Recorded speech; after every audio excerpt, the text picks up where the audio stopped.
ठीक है। तो यहाँ तो चल रहा था ना भाई, 4 बार से चला है पंचायती राज का और 3 बार हो गया था नगर निकाय का।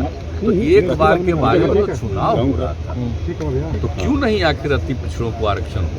और शहरी इलाके में तो सबको मालूम है ना कि किस तरह से अनुसूचित जाति अनुसूचित जनजाति के अलावे जो अति पिछड़े वर्ग के लोग हैं वो सबसे अधिक गरीबी की स्थिति में आदमी का नाम लेते हैं। तो लगातार ये बातें बोल रहे हैं कि हरिवंश जी के माध्यम से भाजपा से बात कर रहे हैं। कृपा करके मुझसे कभी उनके बारे में मत पूछिए, एक बार तो हम बता ही दिए, अब बाकी जिसको मर्जी है रोज बोलते। नमस्कार, न्यूज़ 4 नेशन देख रहे हैं और मैं हूं आपके साथ रंजन सिंह। बता दें आपको कि आज बिहार के प्रथम मुख्यमंत्री डॉक्टर श्री कृष्ण सिंह की जयंती थी। इसको लेकर आज राज्य सरकार के द्वारा राजकीय कार्यक्रम आयोजन किया गया, जहां पर बिहार के सीएम और डिप्टी सीएम दोनों यहां पर पहुंचकर डॉक्टर श्री कृष्ण सिंह की प्रतिमा के ऊपर माल्य अर्पण किया और उसके बाद श्रद्धा सुमन अर्पित की। जिसके बाद बिहार के मुख्यमंत्री नीतीश कुमार ने नगर निकाय चुनाव को लेकर आरक्षण की जो बातें लगातार भारतीय जनता पार्टी की तरफ से जो कही जा रही है कि नीतीश कुमार फिर से पलट गए, इस तरह की बातें कही जा रही थी, नीतीश कुमार ने आज जमकर इसको लेकर बता दिया। साथ ही साथ प्रशांत किशोर जो कह रहे हैं कि नीतीश कुमार फिर से पलटी मारेंगे, उनको लेकर भी बिहार के मुख्यमंत्री नीतीश कुमार ने साफ साफ कह दिया है कि उनके बारे में हमसे कोई सवाल ना पूछे और हमारे ऊपर बोलने से पब्लिसिटी मिलता है, इसलिए मेरे ऊपर बोलता रहे, लेकिन इसको लेकर हमसे कोई सवाल मत पूछिएगा। क्या कुछ कह रहे हैं बिहार के मुख्यमंत्री नीतीश कुमार, सुनवाते हैं उस बयान को। इसी के आधार पर फिर से रहना चाहिए अति पिछड़े वर्ग का रहना चाहिए। रफ्तार किसका माइक है? आपको तो हम कितनी बार बता चुके हैं, बताइए ना भाई। अरे बिहार तो सबसे पहले निर्देश हुआ है, लंबा है 1978 में ओबीसी और ईबीसी दोनों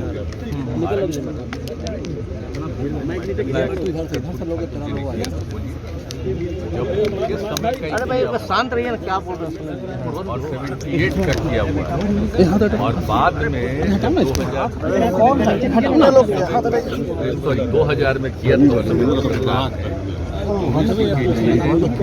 आरक्षण इसमें चुनाव में तो उस समय कोर्ट से हो गया और खास करके ओबीसी के बारे में ज़्यादा चर्चा आ गई थी, उसके बारे में वो रुक गया था। तो फिर जब 5 में हम लोगों को मौका मिला तो हमने जो कुछ भी फैसला था हाईकोर्ट का, तो हमने कहा ठीक है भाई, ओबीसी में हम लोग ईबीसी को देंगे, सिर्फ ईबीसी को देंगे। पहले तो सबके लिए था, तो हमने उसके लिए कहा रिजर्वेशन। और आप जान लीजिए सभी दल के लोगों से 4 वर्ष करके और उसके बाद ये निर्णय हुआ। तो अति पिछड़े के लिए तो कब से है, 2006 से ही जब पहली बार पंचायत का चुनाव हुआ और 2007 में भी नगर निकायों के चुनाव के लिए उसी तरह का कानून बना करके भी किया गया। और आप जानते ही हैं कि बहुत लोगों ने चुनौती की थी कोर्ट में, तो हाई कोर्ट ने तो बिल्कुल जो सरकार का निर्णय था उसको सही कहा और सुप्रीम कोर्ट का भी फैसला हो गया कि ठीक है। तो यहाँ तो चल रहा था ना भाई, 4 बार से चला है पंचायती राज का और 3 बार हो गया था नगर निकाय का।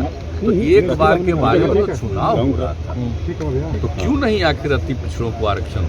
और शहरी इलाके में तो सबको मालूम है ना कि किस तरह से अनुसूचित जाति अनुसूचित जनजाति के अलावे जो अति पिछड़े वर्ग के लोग हैं वो सबसे अधिक गरीबी की स्थिति में और सब कुछ में है, तो उनको जरूर मिलना चाहिए आरक्षण। और जब आरक्षण नहीं था तो जरा सोच लीजिए कि कितना कम लोग होते थे और अब कम से कम लोगों को अवसर मिलता है, तो इसी में लोग आगे बढ़ेंगे। तो शहरी इलाकों में भी तो हम लोगों ने इसलिए जब देखा कि भाई अब कुछ फैसला आ गया है, तो हम लोगों ने कहा कि ठीक है फिर से इस पर देख लेगा वो पूरे तौर पर किया गया बिहार में। अब वो कमेटी जो है तत्काल देख करके और जो कुछ भी सब जगह का आकलन करके अध्ययन करके देख लेगी और जो उनकी रिपोर्ट आएगी उसी के आधार पर फिर निर्णय लिया जाएगा कि उनको अति पिछड़े वर्गों का आरक्षण हो और उसी के आधार पर चुनाव होगा।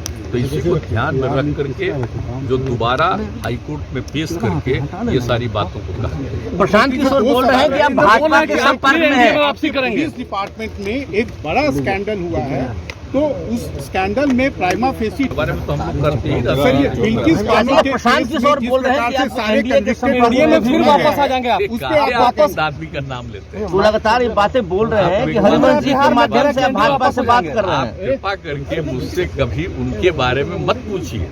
एक बार तो हम बता ही दिए, अब बाकी जिसको मर्जी है रोज बोलते रहता है, आई नहीं जानते हैं खूब ठीक से जाता सर ये बिल्किस बानो के केस वैसे में ही बोलते रहता है। अपनी पब्लिसिटी के लिए जानते ही हैं, सर, तो अपना पब्लिसिटी के लिए बोलते रहता है, बोलते रहे, क्या फर्क हम लोगों को पड़ता है। सर बिल्किस बानो के केस में हम तो जिस किसी प्रकार से जमाने छोड़ा में गया है उस उसको पे आपको बहुत क्या माने कहना हैं। है? और अभी उसका मन क्या है, क्या क्या बोलते रहता है, बोलते रहे, हमको कोई मतलब नहीं। अरे यंगर है, हमने जिन लोगों की इज्जत की है तो आपको मालूम है ना, आपको तो पता है ना कि हम दूसरों की जो इज्जत की है, मेरे साथ कितना दुर्व्यवहार किया है, तो क्या कीजिएगा, छोड़ दीजिए, उस पर कोई कमेंट ही मत। सर मेरा क्वेश्चन है बिल्किस बानो से रिलेटेड, उस केस में जिस प्रकार से कन्विक्टेड लोगों को छोड़ा गया, हरियाणा में बाबा राम रहीम जो रेप के केस में, मर्डर के केस में कन्विक्टेड हैं, हर बार चुनाव आता है बीजेपी गवर्नमेंट छोड़ती है, बिल्किस बानो के केस में यूनियन होम मिनिस्टर का रोल है, इसको आप सही पाते हैं, इसको सही मानते हैं? हम उसके बारे में कोई जानकारी पता कर पता कर लेंगे। अच्छा, अनएम्प्लॉयड लोग मुख्यमंत्री जी बहुत सारे ऐसे हैं जो बेरोजगार लोग सड़क पे घूम रहे हैं, उनको लाठियां चल रही आपका है, चेहरा तो देखिए बेरोजगार लोग जो है वो घूम रहे हैं।